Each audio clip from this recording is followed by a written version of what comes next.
நம்முடைய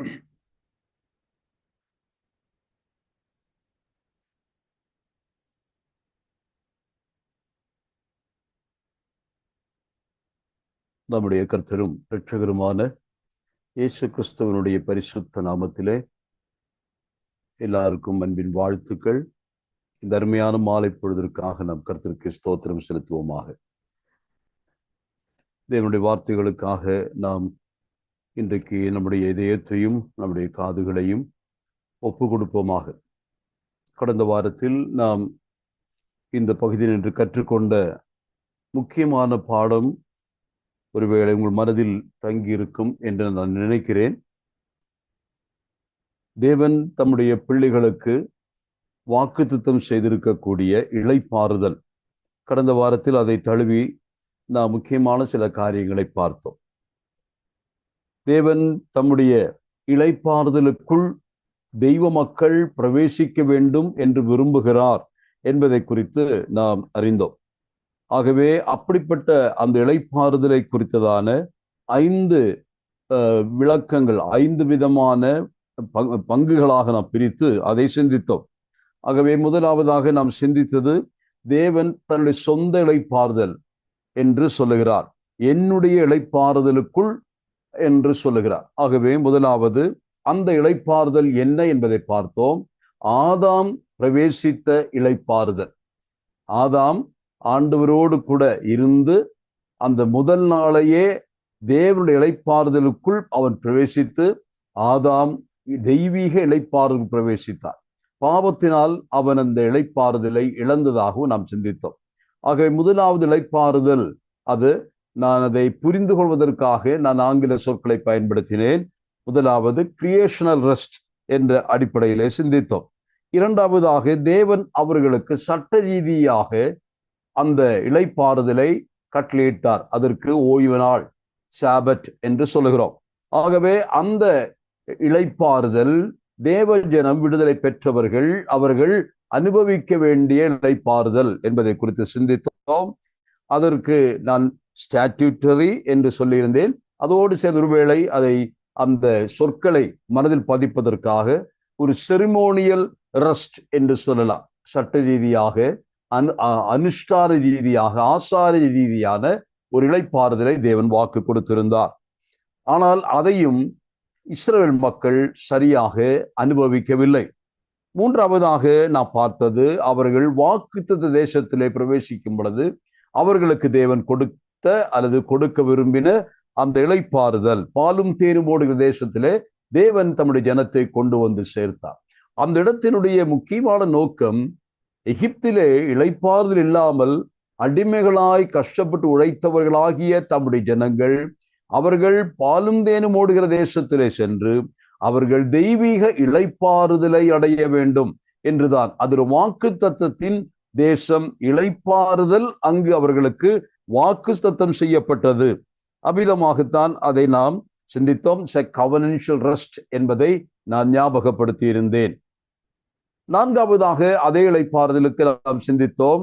தொடர்ந்து தேவன் அந்த இளைப்பாறுதலை கொடுக்க விரும்புகிறார். அது இஸ்ரவேல் மக்களுக்கு மட்டுமல்ல, கர்த்தராகிய இயேசு கிறிஸ்துவை விசுவாசிக்கிற எல்லாருக்கும், தெய்வ மக்களாகிய எல்லாருக்கும் அந்த இளைப்பாறுதலை கொடுக்க கர்த்தர் விரும்புகிறார். ஏதேனிலே ஆதாம் இழந்த அந்த இளைப்பாறுதலை இயேசு கிறிஸ்து மூலமாக அவர் மேல் விசுவாசமும் பற்றுதலும் கொள்ளுகிற எந்த ஒரு மனிதனும் இந்த தெய்வீகமான இளைப்பாறுதலுக்குள் பிரவேசிப்பதற்காக தேவன் வாக்குத்தத்தம் செய்து வழிவகை செய்திருக்கிறார். ஆகவே அதற்கு நான் சொன்ன பெயர் நியூ கவனன்ஷியல் அல்லது சால்வேஷன் ரெஸ்ட் என்று சொல்லியிருந்தேன். New covenantal are salvation rest. இந்த நாளிலே கிறிஸ்து மூலமாக, ரட்சிப்பின் மூலமாக தெய்வ மக்கள் அனுபவிக்க வேண்டிய இளைப்பாறுதல். ஆகவே இது முக்கியமாக இந்த நாளில் தேவன் நமக்கு கொடுத்திருக்கக்கூடிய ஆசீர்வாதம். தெய்வ பிள்ளை மனநிலையிலே எப்பொழுதும் அவன் இளைப்பாறுதலை அனுபவிக்க வேண்டும்.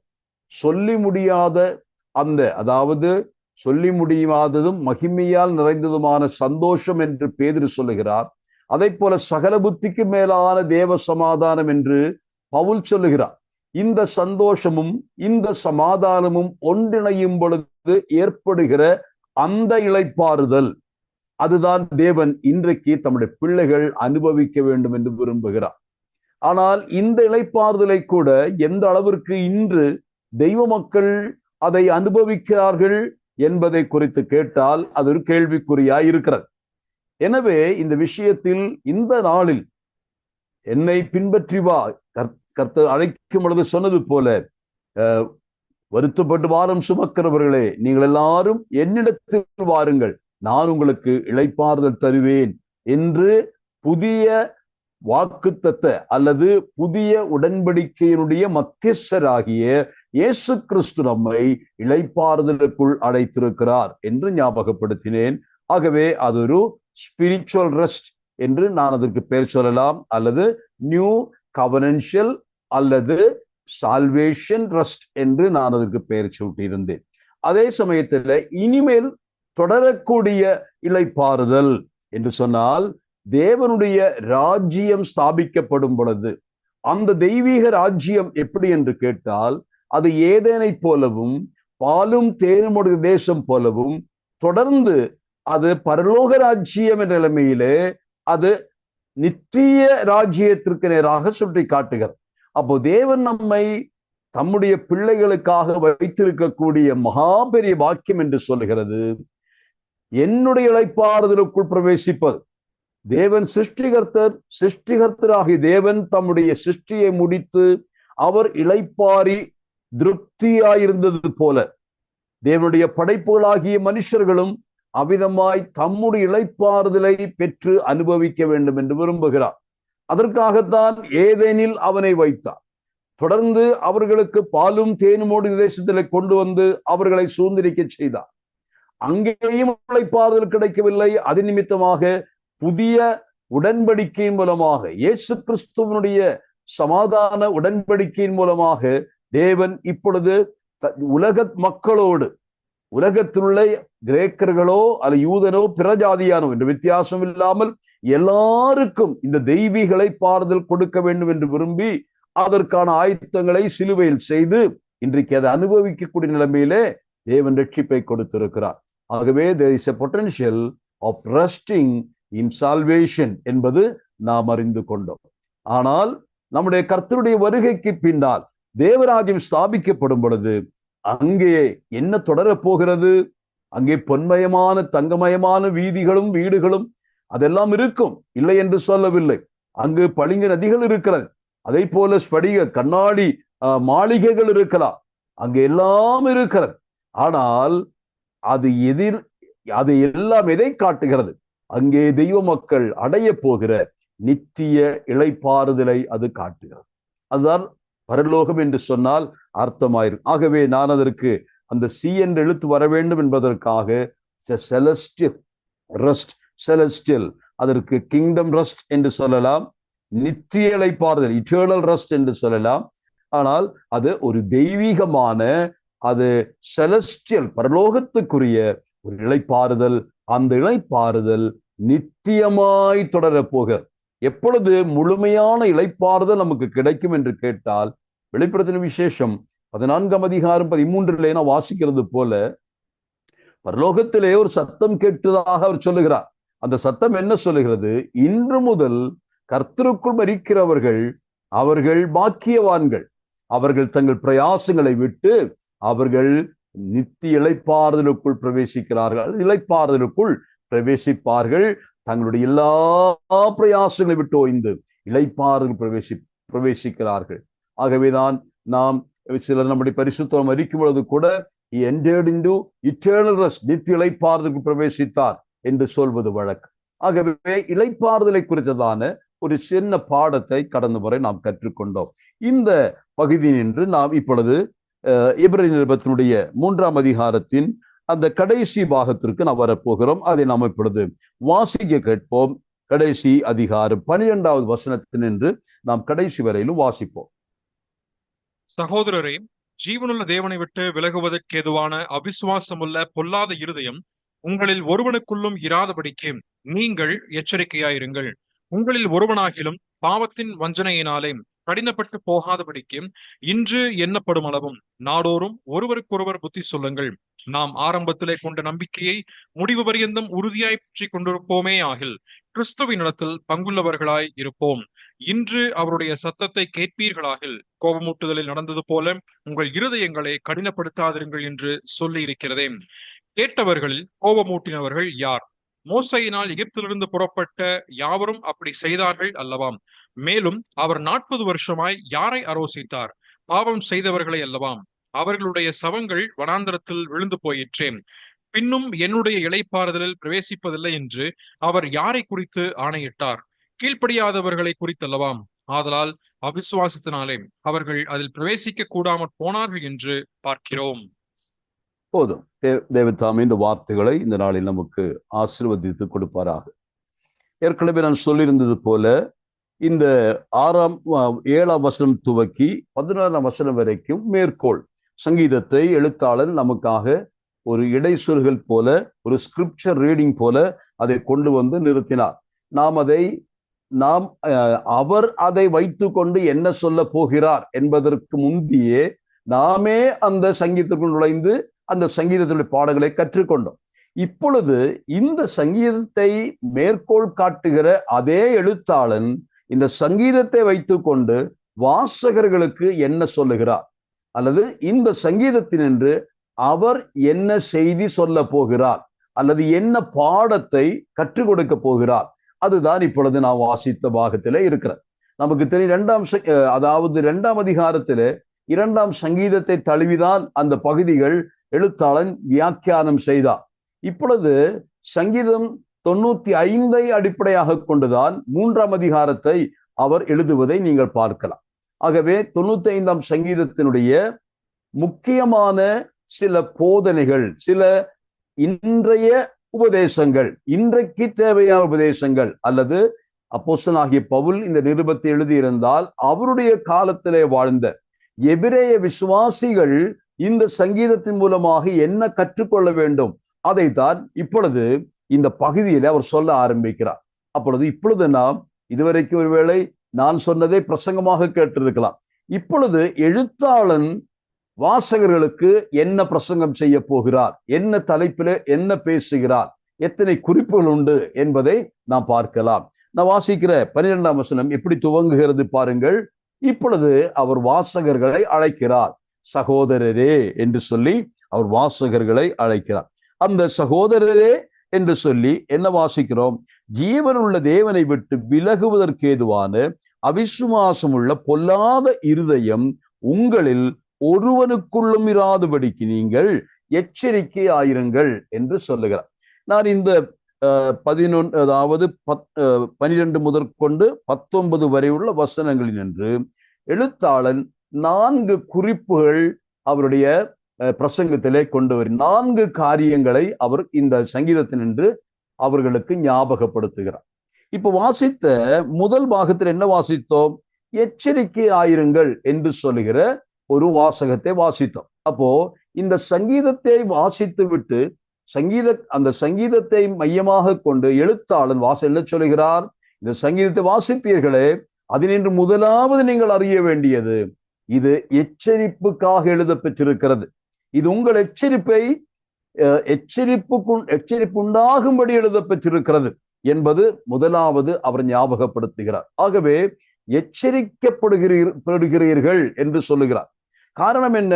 எந்த எச்சரிப்பும் அது முக்கியமானது. சாதாரணமாக எச்சரிப்பு எப்பொழுது வரும் என்று கேட்டால், ஆரம்பத்திலே நீங்கள் பார்த்தால் அது ஒரு என்ன சொல்லலாம், ஆலோசனையாக வரலாம். எந்த ஒரு வார்த்தையும் முதலாவது ஆலோசனையாக சொல்லலாம். அந்த ஆலோசனையை ஒருவன் மீறும் பொழுது அடுத்ததாக அந்த ஆலோசனையினுடைய ஆழங்களை கொஞ்சமும் இன்னும் அதிகமாக அந்த வாசகர்களுக்கு சொல்லலாம். ஆனால் அதையும் மீறி அவர்கள் அந்த ஆலோசனை அசட்டை பண்ணும் பொழுதுதான் அது எச்சரிப்பாக மாறுகிறது. தேவனுடைய பிள்ளைகளுக்கும் இது பொருந்தும். தேவன் நம்மோடு கூட அவர் மென்மையாக பேசுகிற நாட்கள் உண்டு. நமக்கு நன்றாக தெரியும். அவருடைய மிருதுவான குரல், அவருடைய அந்த இன்ப குரல், அதெல்லாம் நாம் ஆரம்பத்திலே கேட்கிறோம். அவ்விதமாய் நம்முடைய இதயத்தோடு இனிமையாய் பேசின நாட்களிலே கர்த்தர் சொன்ன வார்த்தைகளை நாம் உண்மையாகவே அலட்சியம் செய்யும் பொழுது, அதை நாம் மீறும் பொழுதுதான் தேவன் எச்சரிப்பு உண்டாக்குகிறார். இந்த எச்சரிப்பின் வார்த்தையின் அர்த்தம் என்ன? எச்சரிப்பை மீறினால் நிச்சயமாய் நீங்கள் அதனால் அழிக்கப்படுவீர்கள், தண்டிக்கப்படுவீர்கள் என்று சொல்வதற்காக அடிக்கடி நான் சொல்லி உதாரணத்தை ஞாபகப்படுத்துகிறேன். தேவனுடைய வேத புத்தகத்தில எங்கெல்லாம் எச்சரிப்புண்டாக என்று எழுதப்பட்டிருக்கிறதோ அந்த பகுதிகளை விசுவாசிகள் கருத்தூன்றி படிக்கணும். அது விளையாட்டாக கடந்து போயிடக்கூடாது. ஒரு இடத்துல நான் கேள்விப்பட்டது, ஒரு மலைப்பாங்கான இடம், அந்த மலம் பிரதேசத்துக்கு போவதற்கு முன்னதாக அங்கு அந்த முதல் வளைவு பின், அதாவது ஹேர் பின் பெண்ட் என்று சொல்லுகிற அந்த இடத்திலேயே, அந்த மலைப்பாங்கான இடத்துக்கு ஆரம்பத்திலேயே இது முதல் கொண்டு நீங்கள் you are entering into a hilly place or ghat place, ஒரு மலைப்பாதையை நீங்கள் அடைய போகிறீர்கள், சோ பிவயர் என்று அங்கு எச்சரிப்பு வைக்கப்படுகிறது. தொடர்ந்து ஒவ்வொரு வளைவிலும் பலகைகள் வைக்கப்பட்டிருக்கிறது. அது மட்டுமல்ல, அநேக பலகைகள் அதற்கு பின் எச்சரிப்புக்காக அல்லது இன்ஃபர்மேஷனுக்காக வைக்கப்பட்டிருக்கிறது. என்ன சொல்லப்படுகிறது? ஒலி எழுப்புக, வளைவுகளில் முந்தாதிருங்கள், மேல் நோக்கி போகிற வாகனங்களுக்கு கீழ் நோக்கி வருகிற வாகனங்கள் இடம் கொடுக்க வேண்டும். இப்படி அநேக பலகைகளை அல்லது பலகைகள், அதாவது டிராபிக் ரூல்ஸை பத்தி சொல்லுகிற, சேஃப்டி மெஷர்ஸுக்காக சொல்லுகிற நிறைய விஷயங்கள் எழுதப்பட்டிருக்கும். ஆனால் ஒரு இடத்துல ஒருவர் சொன்னார், ஒரு முறை அவர் போகும் பொழுது கடைசியாக அங்கு ஒரு வாசக பலகை இருந்ததாம். அதில் என்ன எழுதப்பட்டிருந்தது என்று கேட்டால், you have been warned sufficiently, நீங்கள் போதுமான அளவிற்கு எச்சரிக்கப்பட்டு விட்டீர்கள் என்று சொன்னால், இனிமேல் நீங்கள் உங்கள் வாழ்க்கையிலே, உங்கள் வழியிலே ஏதாகிலும் விபத்தை நீங்கள் சந்திக்க நேர்ந்தால் அதற்கு நாங்கள் காரணமல்ல, அதற்கு பொறுப்பு நீங்கள் என்பதை ஞாபகப்படுத்துகிறது. You have been warned sufficiently, பலமுறை எச்சரிக்கப்பட்டு உங்களுக்கு போதுமான தகவல் கொடுக்கப்பட்டிருக்கிறது. இனி நீங்கள் அலட்சியமாயிருந்தால் எங்களை குற்றம் சொல்லக்கூடாது, அரசாங்கத்தை குறை சொல்லக்கூடாது, மற்ற யாரையும் குறை சொல்லக்கூடாது, உங்களுடைய விபத்திற்கு நீங்களே காரணர்கள் என்பதை ஒத்துக்கொள்ள வேண்டும். தேவனுடைய வார்த்தைகளை வாசிக்கும் பொழுது கூட கிறிஸ்தவ வாழ்க்கை என்பது அநேக எச்சரிப்பு பலகைகளை சந்திக்கக்கூடிய வாழ்க்கை தான் என்பதை மறந்துடக்கூடாது. ஏதோ நாம் ரட்சிக்கப்பட்டோம், ஒரு உல்லாச பயணத்திற்காக ஒரு கப்பலிலே பயணப்படுவது போல இருக்கிற வாழ்க்கை அல்ல. இந்த வாழ்க்கை அநேக இடங்களிலே பாதுகாப்பு கருதி பல எச்சரிப்பு பலகைகள் வைக்கப்பட்டிருக்கிறது. இலக்கை நாம் அடைவதற்கு தேவன் நமக்கு ஆலோசனை தருகிறார். அந்த பாதையிலே வைக்கப்பட்டிருக்கக்கூடிய விளக்குகள், எச்சரிப்பு விளக்குகளை கவனிக்க வேண்டும். நாம் அங்கே கொஞ்சம் நிற்கணும். அதான் சொல்லுவது, கொஞ்சம் நின்று ஸ்டாப், லிசன், தென் ப்ரொசீட் என்று சொல்லுகிற அநேக காரியங்கள் நாம் படித்திருக்கிறோம். தெய்வ மக்களே, இந்த நாளில் கர்த்தர் நம்மோடு பேசும் பொழுது கூட இந்த வாழ்க்கை, கிறிஸ்தவ வாழ்க்கை என்பதை ஏதோ ஒரு விளையாட்டு அரங்கத்தில் இருப்பது போல நினைக்க கூடாது. தயவு செய்து இது ஒரு போராட்டக்களம் அல்லது மிக ஆபத்தான பயண பாதை.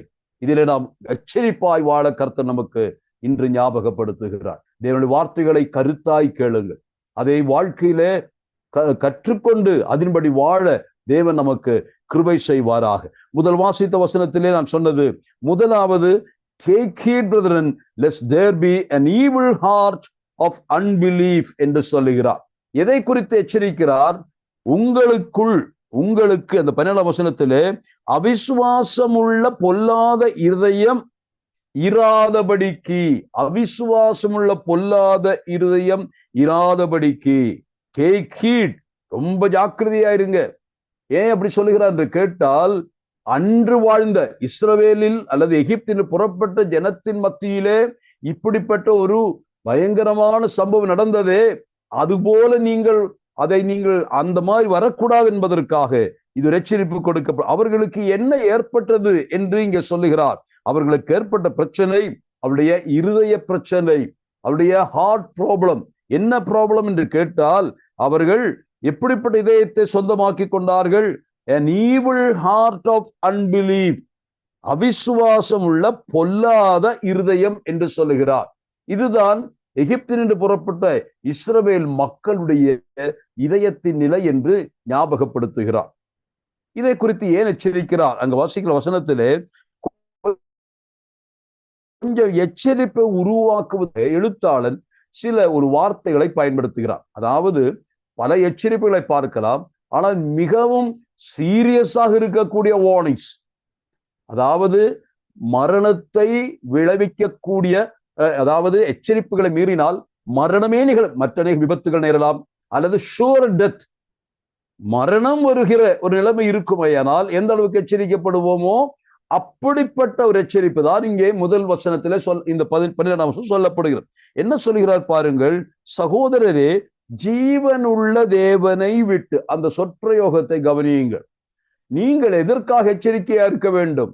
நீங்கள் ஜீவனுள்ள தேவனை விடுகிற அளவிற்குள்ள பொல்லாத அவிசுவாசம் இதயம் உங்களுக்கு வந்துடக்கூடாது. ஜீவனுள்ள தேவனை விட்டு, இந்த ஜீவனுள்ள தேவன் என்ற சொற்பிரயோகம் இவருடைய புத்தகத்திலே 4 முறை வருகிறது. நான் அதை கொஞ்சம் வாசித்து காண்பிக்கிறேன், நீங்கள் அதை கவனியுங்கள். ஜீவனுள்ள தேவன், முதலாவது நான் வாசித்தது 3:12, இப்ப வாசித்தோம் 3:12. இனி 9:14, 10:31, 12:22 அந்த வசனங்கள் வருகிறது. படிப்போம். 9:14. நித்திய ஆவியினாலே தம்மை தாமே பழுதற்ற பலியாக தேவனுக்கு ஒப்பு கொடுத்த கிறிஸ்துவனுடைய ரத்தம் ஜீவனுள்ள தேவனுக்கு ஊழியம் செய்வதற்கு உங்கள் மனசாட்சியை செத்த கிரியைகளற சுத்திகரிப்பது எவ்வளவு நிச்சயம். இங்கே கொடுக்கப்படுகிற ஒரு எச்சரிப்பு, நீங்கள் எதற்காக செத்த கிரியைகளற ரட்சிக்கப்பட்டீர்கள், சுத்திகரிக்கப்பட்டீர்கள் என்று அவர்களுக்கு சொல்லும் பொழுது ஒரு வார்னிங் போல சொல்லப்படுகிறது. நீங்கள் செத்த ஒரு தெய்வத்தை அல்ல, நீங்கள் உயிரோடு இருக்கக்கூடிய ஜீவனுள்ள தேவனுக்கு பணிவிடை செய்வதற்காகத்தான் இப்பொழுது எழுப்பப்பட்டிருக்கிறீர்கள். Beware, you are going to serve a living God. இதுதான் அங்கே சொல்லப்படுகிற வார்த்தை. ஆகவே ஜீவனுள்ள தேவன் என்று சொல்லுகிற இடமெல்லாம் வரும் பொழுது அங்கு ஒரு பய நிர்தேசம் அல்லது ஒரு எச்சரிப்பு போல ஒரு அச்சத்தை கொடுத்து மக்களை எச்சரிப்பதற்காக இந்த வார்த்தை பயன்படுத்துகிறார். தொடர்ந்து நான் 10:31 வாசிக்கலாம். 10:31. ஜீவனுள்ள தேவனுடைய கைகளில் விழுகிறது பயங்கரமாய் இருக்குமே. போதும். ஜீவனுள்ள தேவனுடைய கரங்களில் விழுவது. நம்முடைய தேவனை குறித்து சொல்லும் பொழுது அவர் விக்கிரகம் அல்ல, அவர் வாய்ப்பேசாத ஊமை விக்கிரகம் அல்ல, அவர் ஜீவனுள்ள தேவன், அவர் படைப்பல்ல, அவர் படைப்பாளர். இதெல்லாம் நாம் அறிந்திருக்கிறோம் வேதத்தின் மூலமாக. ஆகவே இந்த எழுத்தாளன் இந்த ஜீவனுள்ள தேவன் என்று சொல்லும் பொழுதெல்லாம் அவர்களுக்கு ஒரு எச்சரிப்பை கொடுப்பதற்காக சொல்லுகிறார். ஜீவனுள்ள தேவனுடைய கைகள் தெரியுமா? வேறு எந்த தெய்வத்தின் கைகளிலோ மனுஷர் கைகள் விடுவது போல அல்ல, எச்சரிப்பாயிருங்கள் என்று ஞாபகப்படுத்துகிறார். 12:22 கூட பார்க்கலாம். நீங்களோ சியோன் மலையின் இடத்திற்கும் ஜீவனுள்ள தேவனுடைய நகரமாகிய பரம எருசலேமின் இடத்திற்கும் 1000-10,000 தேவ தூதர்களிடத்திற்கும். போதும். ஜீவனுள்ள தேவனுடைய நகரம். நாம் எங்கே போய் சேரப்போகிறோம்? நம்முடைய பயணத்தின் இறுதியிலே நாம் போய் சேருகிற நிலையான நகரம் எது தெரியுமா? அது ஜீவனுள்ள தேவனுடைய, அந்த வார்த்தை ஏன் தேவனுடைய நகரம் என்று சொன்னால் போதாதா? போதும். ஆனால் எழுத்தாளர்கள் தேவனை சரியாக புரிஞ்சுக்கணும். யாரை சேவிக்கிறீர்கள்? ஜீவனுள்ள தேவனை சேவிக்கிறீர்கள். யாருடைய கையில் விழுந்தால் பயங்கரம்? ஜீவனுள்ள தேவனுடைய கைகளில் விழுந்தால் பயங்கரம்.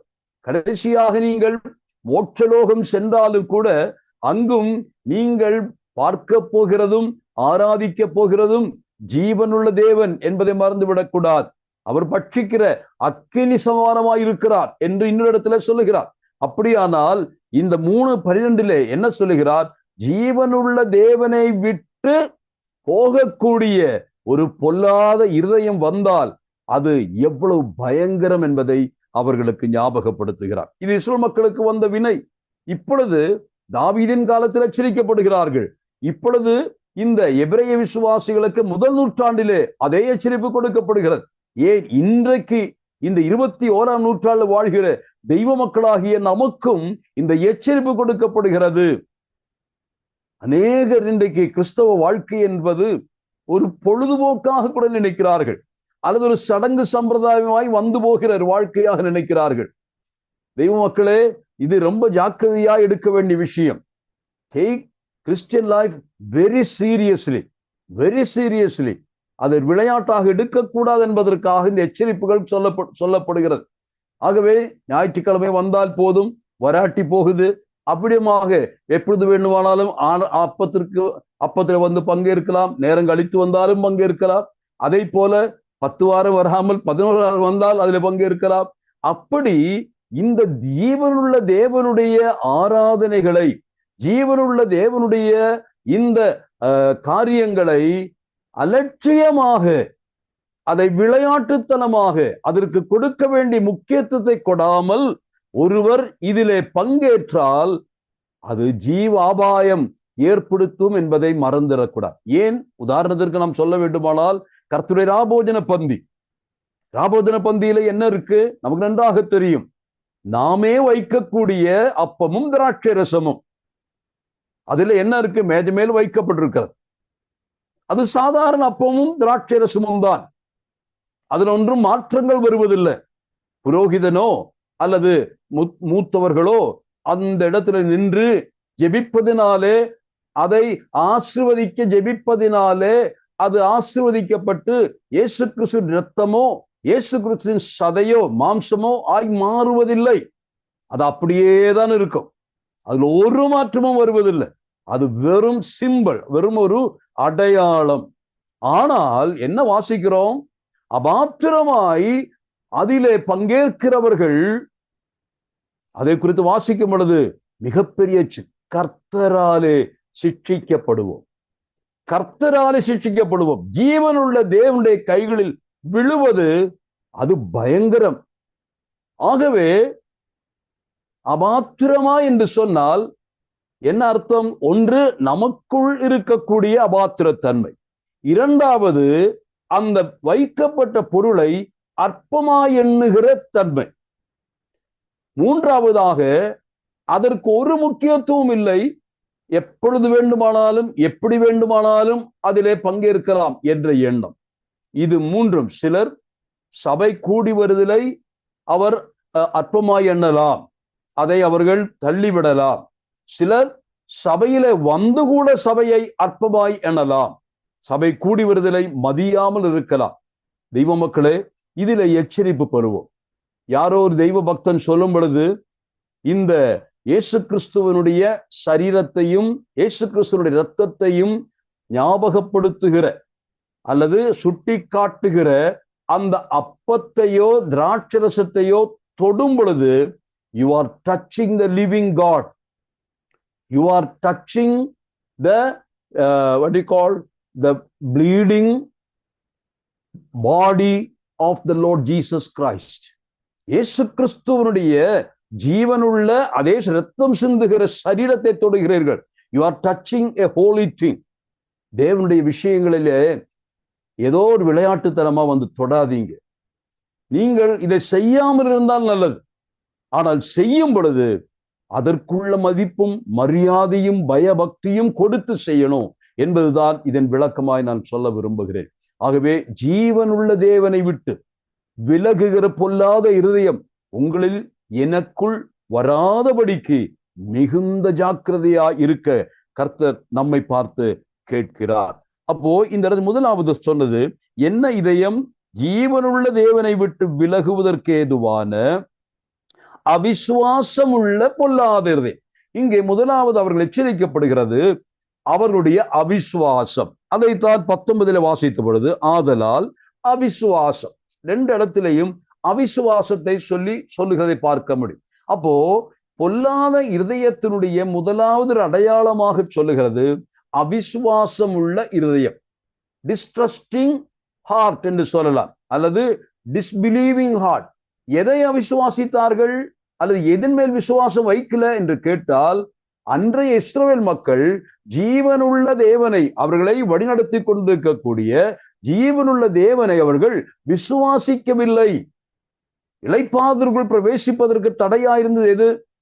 நான் ஏற்கனவே சொல்லியிருந்தேன், அது அவிசுவாசமும் அதை போல கீழ்ப்படியாமையும், both disobedience and distrusting God, இது ரெண்டும் தான் அவர்கள் இளைப்பாறுதல் பிரவேசிக்க முடியல என்பதை குறித்து நாம் சிந்தித்தோம்.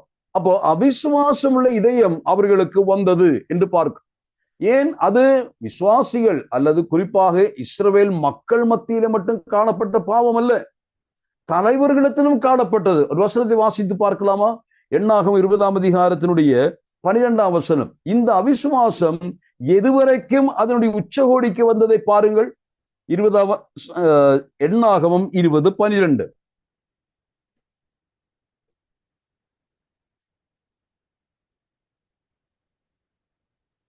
பின்பு கர்த்தர் மோசேயையும் ஆரோனையும் நோக்கி, இஸ்ரவேல் புத்திரரின் கண்களுக்கு முன்பாக என்னை பரிசுத்தம் பண்ணும்படி நீங்கள் என்னை விசுவாசியாமற் போனபடியால் இந்த சபையாருக்கு நான் கொடுத்த தேசத்துக்குள் நீங்கள் அவர்களை கொண்டு போவதில்லை என்றார். ஆரோனையும் மோசேயையும் பார்த்து சொல்லுகிற வார்த்தை இது. இது அங்கே இருக்கக்கூடிய ஜனங்களை பார்த்து சொன்னதல்ல, அவர்களை வழிநடத்தி இதுகாரும் வழிநடத்தி வந்த ஆரோன் மோசே, நீங்கள் என்னை என்ன ஒரு பயங்கரமான குற்றச்சாட்டு. யாரை சொல்லுகிறார்? ஆரோனையும் மோசையும் சொல்லுகிறார். நீங்கள் என்னை விசுவாசிக்கல. தேவன் எவ்வளவு கருத்தாய் காரியங்களை பார்க்கிறார். அவர் என்ன நடந்தது என்று உங்களுக்கு நன்றாக தெரியும். எண்ணாகமம் 20 நடந்த சம்பவங்கள் நமக்கு பயமுறுத்தலை கொண்டு வர, அச்சுறுத்தலை கொண்டு வருகிறது, சரிதான். காரணம் 20ஆம் அதிகாரத்தில் 2ஆம் அதிகாரத்திலேயே மிரியாம் மரித்து போகிறார். அதே அதிகாரத்தின் கடைசியில ஆரோனும் மரித்து போகிறார். ஆனால் இடையில வருகிற இந்த சம்பவத்தை நீங்கள் பாருங்கள். அங்கு என்ன தப்பு நடந்தது? அவ்வளவு பெரிய தப்பா நடந்தது என்று கேட்கலாம். மோசையை பார்த்து பேச சொன்னார்.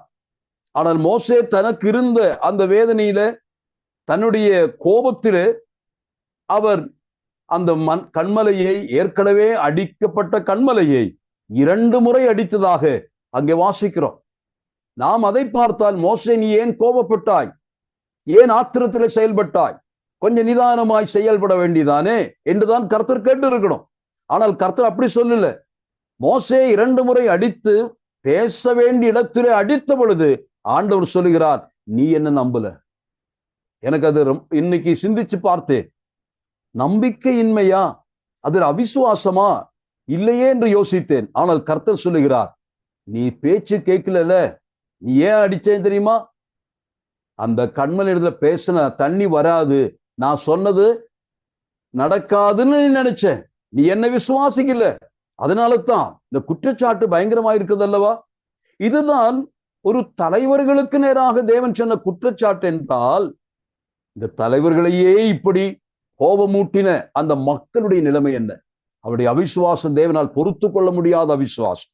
இஸ்ரவேல் மக்களுடைய அந்த வாழ்க்கையில வந்த பொல்லாத இதயம், அவிசுவாசம் உள்ள இதயம்.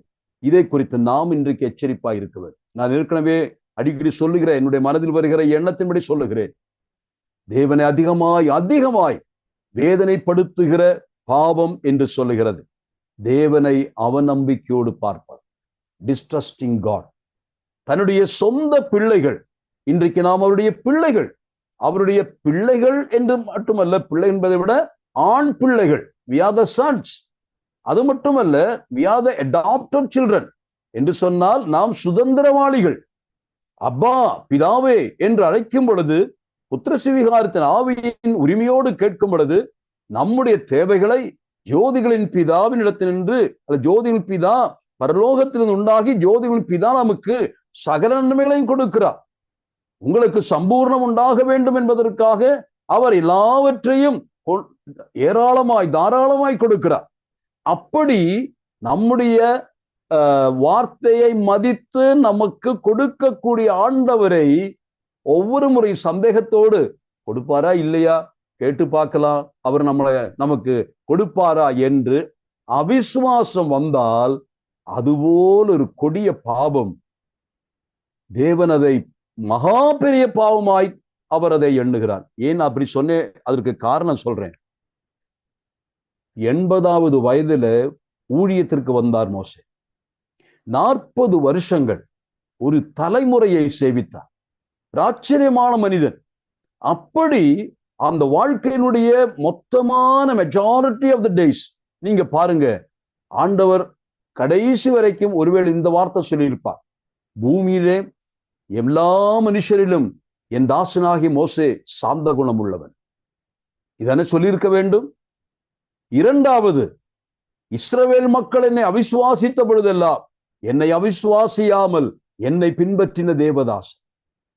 ஆனால் கடைசி நேரத்தில் the tag end of the life ஒரு சின்ன தப்பு என்று சொல்லுகிறோம் நாம். ஆனால் அவிசுவாசத்தினால் வந்த பிழையை ஆண்டவர் கொடிய பாவமாய் கருதி கெஞ்சி கேட்டார் மோசே, ஆண்டவரே ஆண்டவரே, இந்த 40 வருஷம் நான் எதற்காக அழைத்தேன்? இந்த ஜனத்தை பாலும் தேனும் ஓடுகிற தேசத்துல கொண்டு போய்விட்டு அந்த அற்புத காட்சியை பார்த்து மனம் நிறைவோடு துதிக்கணும் என்பதுதானே என்னுடைய ஆசை. நிறைவேற்ற மாட்டீரா ஆண்டவரே? கொஞ்சம் கூட ஒரு ரீகன்சிடர் பண்ண மாட்டீங்களா? நான் வேதத்தில் வாசிக்கிறோம், ஆண்டவர் சொல்லுகிறார், இனி இதை குறித்து என்னிடத்திலே பேசாது. எவ்வளவு கொடுமையானது! நாம் யோசிப்போம், அவிசுவாசம் அவ்வளவு பெரிய பாவமா? தேவன் அதை பாவமாய்க்கிற கர்த்தருடைய பிள்ளைகளே, காலை எழுந்ததும் அவிசுவாசத்தினுடைய இதயம் நம்மிடத்தில் உண்டோ என்பதை கொஞ்சம் சிந்திச்சு பார். இந்த நாளில் என் கர்த்தரை நடத்த போதுமானவரா என்ற சந்தேகம் வரக்கூடாது. நேற்றைய தினம் வரைக்கும் அற்புதமாய் நடத்தினாரே, ஏன் வனாந்தரத்திலே பாருங்கள், செருப்பு தேயில, வஸ்திரங்கள் கிழிந்து போகல, அவர்களுக்கு மேலாக நிழலாக என்ன ஆச்சரியமாயிருக்கிறது. வெயிற்காலம் வரும் பொழுதெல்லாம் நிழல், மேகத்தினுடைய ஸ்தம்பம். இந்த இஸ்ரவேல் மக்களுடைய சரீரத்தில எந்த விதமான ஒரு நோய்களும் அந்த தோலிலே வரக்கூடாது. சூரியனுடைய வெப்பத்தினாலே எந்த விதமான பாதிப்பும், அதாவது இன்ஃப்ராரெட்டோ அல்ட்ரா வயலட்டோ, எந்த விதமான ஒரு சூரிய கதிரினுடைய உன்னை சூரியன் பாதிக்க கூடாது என்பதற்காக இஸ்ரவேல் மக்கள் வனாந்தரத்திலே அந்த நிழல் குடைக்கு கீழாக ராத்திரி வருகிறது, இருள் சூழ்ந்த ராத்திரிகள். ஆனால் கர்த்தர் தம்முடைய ஜனத்திற்கு இரவிலே ஃப்ளட் லைட், அதாவது வெளிச்சத்தினுடைய ஒரு ஃப்ளட் அங்கே கொடுக்கப்படும். எப்படி? அக்கினி ஸ்தம்பம். நாம் இதெல்லாம் அதை நம்முடைய கற்பனையில தான் அறிந்திருக்கிறோம். அதை உண்மையாக அனுபவித்த மக்கள் அந்த இஸ்ரவேல் மக்கள். அப்படி தேவன் அவர்களை வழிநடத்தினார். கடந்த நாட்களில் நடத்தி வந்த விதத்தை பார்க்கும் பொழுது, இனி நாளைக்கு ஒரு பிரச்சனை வந்தால் ஒருபோதும் சந்தேகப்பட முடியாது. நாம் அப்படித்தான் சொல்லுவோம். நேற்று தினத்துல தண்ணீர் பிரச்சனை வந்துச்சு, கர்த்தர் கண்மலை உடைத்து தண்ணீர் கொடுத்தார். இன்னைக்கு பிரச்சனை வந்தா என்ன அதில் இருக்கு? தேவன் நின்று கண்மலையை உடைப்பார், நமக்கு தண்ணீரை கொடுப்பார், நம்முடைய தாகத்தை நிச்சயமாய் தீர்ப்பார். அப்படித்தானே நம்பணும். ஆனா ஒவ்வொரு முறையும் கடந்த நாட்களில் அற்புதமாய் தேவன் நடத்தி வந்தும் கூட அடுத்த ஒரு பிரச்சனை வரும் பொழுது அந்த பிரச்சனையை நம்முடைய ஆண்டவர் நமக்கு தீர்த்து வைப்பாரா? சந்தேகம். இதுதான் அவிசுவாசம். நம்முடைய அன்றாட வாழ்க்கையில நம்மை குறித்து, நம்முடைய குடும்பத்தை குறித்து, நம்முடைய பிள்ளைகளை குறித்து, பிள்ளைகளுடைய எதிர்காலத்தை குறித்து, தெய்வ மக்களே, ஒரு காலமும் இந்த தெய்வத்தை சந்தேகப்படாதீங்க.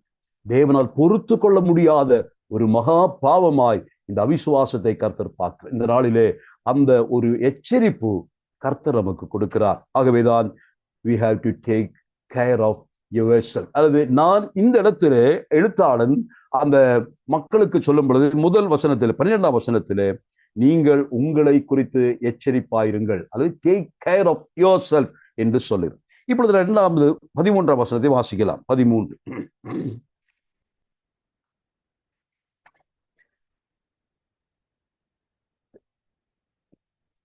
மைக்கு ஒர்க் பண்ணு. உங்களில் ஒருவனாகிலும் பாவத்தின் வஞ்சனையினாலே கடினப்பட்டு போகாதபடிக்கு இன்று எண்ணப்படும் அளவும் நாடோறும் ஒருவருக்கொருவர் புத்தி சொல்லுங்கள். இரண்டாவதாக இந்த சங்கீதத்தின் என்று எழுத்தாளன் சொல்லுகிற வார்த்தை, சங்கீதத்தை நீங்கள் வாசித்தீர்கள், சங்கீதத்தை படித்தீர்கள், ஆனால் ஒன்று, நீங்கள் உங்களை குறித்து எச்சரிப்பாயிருங்கள். 2, அவர் சொல்லுகிற போதனை அந்த இடத்துல வருகிற 2வது பாயிண்ட் என்ன சொல்கிறார்? ஒருவருக்கொருவர் புத்தி சொல்லுங்கள். Not only taking care of yourself, but take care of one another. இப்பொழுது எழுத்தாளன் சொல்லுகிறார், இந்த பொல்லாத உலகத்திலே நீங்கள் அவிசுவாசம் உள்ளவர்களாய் போகும் பொழுது உங்களோடு இருக்கக்கூடிய மக்களுக்கு ஒரு பொறுப்பு இருக்கு. என்ன பொறுப்பு தெரியுமா? அவிசுவாசம் உள்ளவர்கள் விழுந்து போகட்டும், என்று சொல்லி அவர்களை விட்டு விலகுவதல்ல, அவர்களை மறுபடியும் விசுவாசத்திற்கு வழி நடத்துகிற மிகப்பெரிய பொறுப்பு நமக்குண்டு, உங்களுக்குண்டு என்று அவர் எச்சரிக்கிறார், சொல்லுகிறார். அப்ப என்ன சொல்லுகிறார்? அங்க வாசிக்கிற முக்கியமான வாசகம், எதை குறித்து புத்தி சொல்ல வேண்டும்? புத்தி சொல்லணும், ஒருவருக்கு புத்தி சொல்லலாம். இதே புத்தகத்தில் வாசிக்கிற ஒரு வசனத்தை வாசிக்கலாம். அந்த வசனம் எபிரேயர் 10ஆம் அதிகாரம் 24, 25.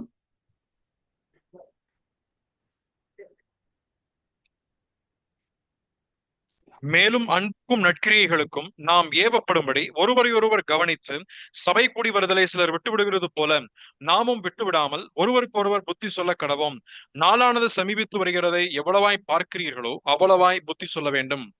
ஒருவருக்கு ஒரு புத்தி சொல்ல கடவும். இங்கும் அதே தான் சொன்னார். 10ஆம் அதிகாரம் சபை கூடி வருதனுடைய நோக்கத்தை சொல்லும் பொழுது இங்கே தனிப்பட்ட முறையில ஒரு எச்சரிப்பை சொல்லி, அங்கிருக்கிற எபிரேய விசுவாசிகள், ஒருவேளை உங்கள் நடுவில் யாராகிலும் அவிசுவாசத்தினுடைய வாழ்க்கை வாழ்ந்து கொண்டிருக்குமையானால், அதை நீங்கள் யாராகிலும் கவனித்தீர்ப்பையானால் தயவாக நீங்கள் அங்கு செல்லுங்கள், அந்த சகோதரத்தில் பேசுங்கள், அவரை விசுவாசத்தினுடைய நிச்சயத்திற்குள்ளாக, உறுதிப்பாட்டுக்குள்ளாக அவரை கொண்டு வாருங்கள், அதற்காக நீங்கள் புத்தி சொல்லுங்கள். அதை தொடர்ந்து 10ஆம் அதிகாரத்தில் வரும் பொழுது சபை கூடி வருவதை குறித்து சொல்லும் பொழுது, சபை கூடி வருவதனுடைய முக்கியமான பர்பஸ் என்ன? எதற்காக நாம் சபை கூடி வருகிறோம்? அப்பமிட்டு ஆராதிக்கிற கூடி வருகை நான் சொல்லல, மற்ற கூடுகைகளில் எல்லாமே காணப்பட வேண்டிய முக்கியமான விஷயம் ஒருவருக்கொருவர் புத்தி சொல்லுதல். நம்முடைய கூட்டங்களிலே நமக்கு நன்றாக தெரியும், ஒரு கூட்டம் நடத்தும் பொழுது நாம் அதிகமாய் கர்த்தரை ஆராதிப்பதற்காக நல்ல பாடல்களை, கருத்துள்ள பாடல்களை பாடி கர்த்தரை ஆராதிக்கிறோம், கர்த்தரை நாம் கனப்படுத்துகிறோம். அதே போல சாட்சி சொல்லுகிறோம், அதற்கப்புறமாக நாம் ஜெபிக்கிறோம், அதற்கப்புறமாக முக்கியமான major portion of the time எதற்கு செலவிடுகிறோம்? பிரசங்கத்திற்கு செலவிடுகிறோம், கர்த்தரை வசன போதனைக்கு செலவிடுகிறோம். ஏன்?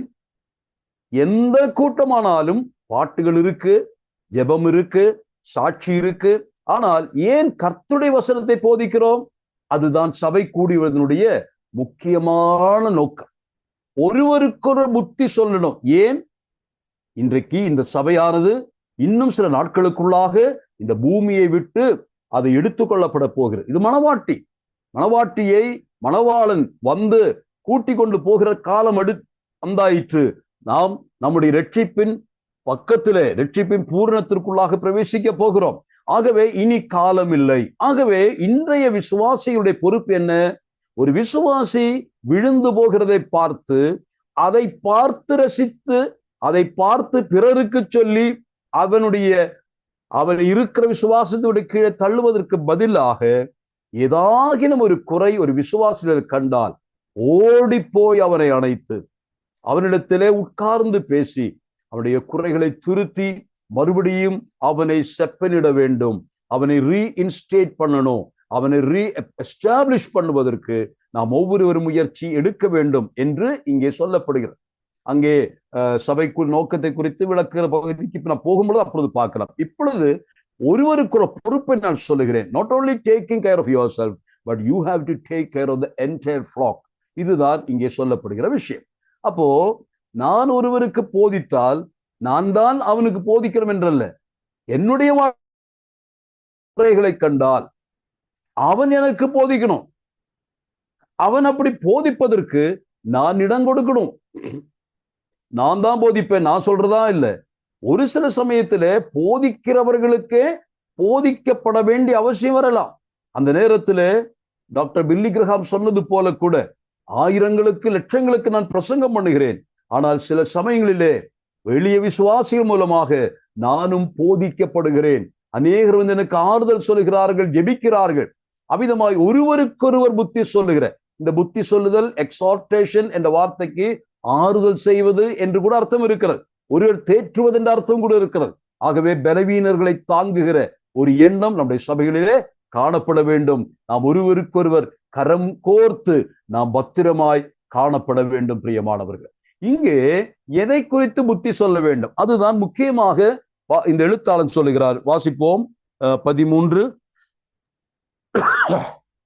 உங்களில் ஒருவனாகிலும் பாவத்தின் வஞ்சனையினாலே கடினப்பட்டு போகாதபடிக்கு இன்று எண்ணப்படும் அளவும் நாடோறும் ஒருவருக்கொருவர் புத்தி சொல்லுங்கள்.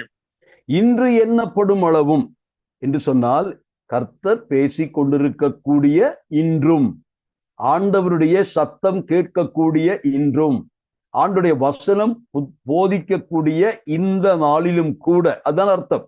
இன்றும் என்று சொன்னால் இன்றும் கர்த்தருடைய வார்த்தையை கேட்கலாம், கர்த்தருடைய சத்தத்தை கேட்கலாம். இன்று நீங்க அதை கவனிங்க என்று சொல்வதற்காக இன்று என்ற வார்த்தையை பயன்படுத்திட்டு என்ன சொல்றாரு, நாடோறும் ஒருவருக்கொரு, நாடோறும் ஒருவருக்கொரு. இதனுடைய அந்த வார்த்தையெல்லாம் கொஞ்சம் நீங்க கவனிச்சா போதும். நாடோறும், ஞாயிற்றுக்கிழமை மட்டும் இல்ல, நாடோறும். இது அந்த வார்த்தை சபை கூடி வருதலில் மட்டுமல்ல, ஒவ்வொரு முறையும் ஒரு விசுவாசி இன்னொரு விசுவாசியை கவனிக்க வேண்டும். உன் சகோதரனாகிய ஆபேல் எங்கே என்று ஆண்டவர் காயினை பார்த்து கேட்டார் அல்லவா? அதை போல அநேக சமயங்களிலே என்னை பார்த்தும் ஆண்டவர் கேட்கிறார். இன்றைக்கு ஆராதனைக்கு போனாயே, உன்னோடு நேற்றைக்கு போன வாரம் ஆராதித்த அந்த சகோதரன் எங்கே என்று அவர் கேட்பதுண்டு. அவ்விதமாக அந்த சகோதரனுக்கு எண்ணம் வருகிறது உண்டு.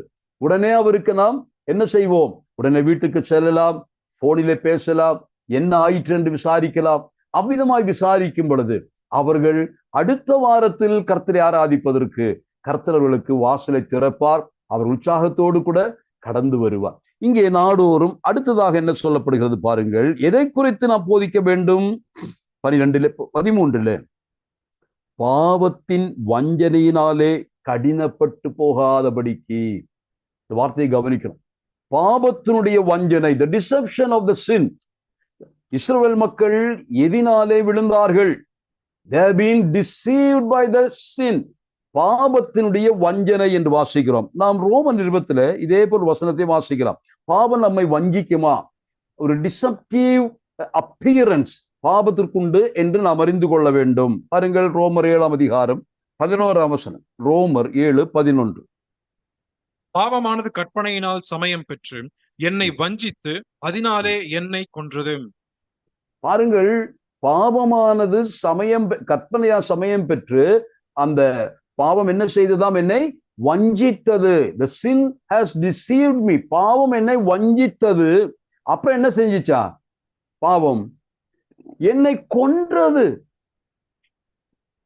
என்ன ஒரு பவர் அந்த பாவத்துக்கு இருக்கு. ரோம நிருபத்தினுடைய 6ஆம் அதிகாரத்திலே அப்போஸ்தலனாகிய பவுல் பாவத்தை பெர்சானிஃபை பண்ணுவதை நீங்க பார்க்கலாம். பாவத்தை எஜமானனாக மாற்றுகிறார். அந்த 6ஆம் அதிகாரத்தில் 2 எஜமான்களை குறித்து சொல்லுகிறதை நீங்கள் பார்க்கலாம். ஒன்று பாவ எஜமானன், இன்னொன்று தெய்வ எஜமானன். நீங்கள் இதில் யாரை சேவிப்பீர்கள்? அதான் 6ஆம் அதிகாரத்தினுடைய தீமே அதுதான். நீங்கள் யாரை சேவிப்பீர்கள்? பாவ எஜமானனுடைய அடிமைகளாய் தொடருவீர்களா, அல்லது விடுதலை பெற்று தெய்வ எஜமானனை சேவிப்பீர்களா? அப்போ பாவத்தை ஒரு ஆள் ரூபமாக மாற்றுகிறதை பார்க்கலாம். பர்சோனிஃபை பண்ணி பேசுறார். பாவம் ஒரு எஜமானன். ஆனால் இந்த பாவத்தை குறித்துள்ள பிரச்சனை என்ன? பாவம் தன்னுடைய சுய ரூபத்துல வராதா, அது வஞ்சிக்கிற ஒரு தன்மையோடு வருமாம். வஞ்சிப்பது சொன்னால் ரொம்ப அட்ராக்ஷனா இருக்கும். அந்த பேசுகிற வார்த்தைகள் எல்லாம் நம்மை அது கவர்ந்து விடுகிறது. நயவஞ்சகமாய் பேசுகிறது பாவம். இது எதற்கு ஒப்பனையாய் சொல்லலாம்? ஏதேன் தோட்டத்திலே ஆதாமுடைய மனைவியாகிய ஏவாளிடத்திலே சாத்தான் பிசாசு வந்த பொழுது அவன் மிகப்பெரிய ஒரு கோர ரூபத்திலே வரல, கோலியாத்தை போல வரல. நமக்கு நன்றாக தெரியும். கிட்ட வந்தால் கூட விலகி ஓட முடியாதபடிக்கு அட்ராக்ஷன் கொடுக்கக்கூடிய அளவுக்கு தான் அந்த சாத்தான் அன்றைக்கு வந்திருக்கிறார். அழகு ரூபியாய் வந்திருக்கிறார். அப்படிப்பட்ட அந்த சாத்தான் வந்து என்ன பேசுகிறார்? மென்மையாக மிருதுவாக பேச்சை துவங்குகிறார். ஒரு வஞ்சனையினுடைய அடையாளமும் அங்கே காணப்படவில்லை. அவன் என்ன சொல்லுகிறான்? உண்மையாகவே அந்த வார்த்தைகளை கேட்டால் எந்த மனுஷனும் ஏமாந்து போவான். என்ன சொல்லுகிறான்? அவனுடைய வார்த்தையை கேட்டா, இது போல நம்மை விசாரிக்கிற, இதே போல நம்ம கன்சர்னா இருக்கக்கூடிய எந்த மனுஷன் இருக்கிறான்? கடவுள் கூட அப்படி இல்லையே. இவ்வளவு தூரம் நம்முடைய உள் சார்ந்த தேவைகள், உள் சார்ந்த வேதனைகளை இவ்வளவு புரிஞ்சுகிட்டு அதற்கு ஏற்றபடியாக பேசுகிறார். பாவத்தினுடைய வஞ்சனையை கவனியுங்கள்.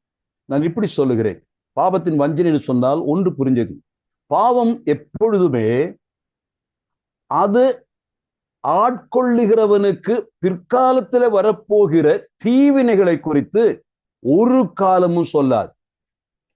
பாவம் செய்கிறவனுக்கு வரப்போகிற பிற்கால கான்சிக்வன்ஸ் இருக்கல்லவா, தீய விளைவுகள், அதை திரையை போட்டு மூடி விடுவார். பாவத்தினுடைய பிரச்சனை நான் சொல்றேன். ஆனா எது காட்டு தெரியுமா, அந்த குறிப்பிட்ட நேரத்துல இம்மீடியட்டாக இந்த பாவம் செய்த உடனே கிடைக்கக்கூடிய இம்மீடியட் ரிசல்ட் என்ன தெரியுமா, பிளஷர், இன்பம். அந்த இன்பத்தை மட்டும்தான் பாவம் முன்கூட்டி சொல்லி அந்த முகத்துல காட்டும். இதை செய்தால் உனக்கு இன்பம் கிடைக்கும். ஆனால் நெடுங்காலமாய் அடைய போகிற டேமேஜஸ பத்தி பாவம் ஒருபோதும் முன்கூட்டி சொல்லாது. பாவம் நம்மை வஞ்சிக்கும் பிரியமானவர்களே. நமக்கு நன்றாக தெரியும், மன்னிக்கவும், தாவீதின் வாழ்க்கை பாருங்களேன். அதை குறித்து யோசித்துக் கொண்டிருந்தேன். தாவீது கோலியாத் என்னும் தாவீது, அதாவது சாத்தான் கோலியாத் என்னும் ஒரு உருவத்திலே வந்து நின்ற பொழுது துணிந்து போய் அவனை கொன்றான். ஆனால் அதே சாத்தான் ஒரு பெண் வடிவிலே வந்தார். எவ்வளவு பயங்கரமான ஒரு தன்மை என்பதை குறித்து நாம் அங்கே அறிந்து கொள்ள முடியும். அதாவது நேரடியாக ஆள் வடிவிலே பார்க்கக்கூடிய ஒரு காட்சியோடு வந்த பொழுது துணிந்து சென்றார். காரணம் என்ன தெரியுமா, அன்று துணிந்து செல்லும் பொழுது தாவீது சவுலினுடைய அந்த வஸ்திரங்களையோ ஆயுதங்களையோ அணியில்லை. மாறாக எபேசியர் 6ஆம் அதிகாரத்திலே சொல்லப்பட்டுள்ள அந்த சர்வாயுத வர்க்கத்தை தான் தாவீது அணிந்திருந்தார். காரணம், அவனுக்கு தெரியும் சவுலுடைய ஆயுதங்களினாலோ அல்லது தன்னுடைய ஆயுதங்களினாலோ கோலியாத்தை வெல்ல முடியாது. யெகோவாகிய சேனைகளின் கர்த்தருடைய நாமத்தில் மட்டும்தான் இந்த வெற்றி உண்டு என்று அவன் அறிந்தார். தன்னை சார்ந்தோ தன்னுடைய படையை சார்ந்தோ ஆயுதங்களை சார்ந்தோ அல்ல வெற்றி.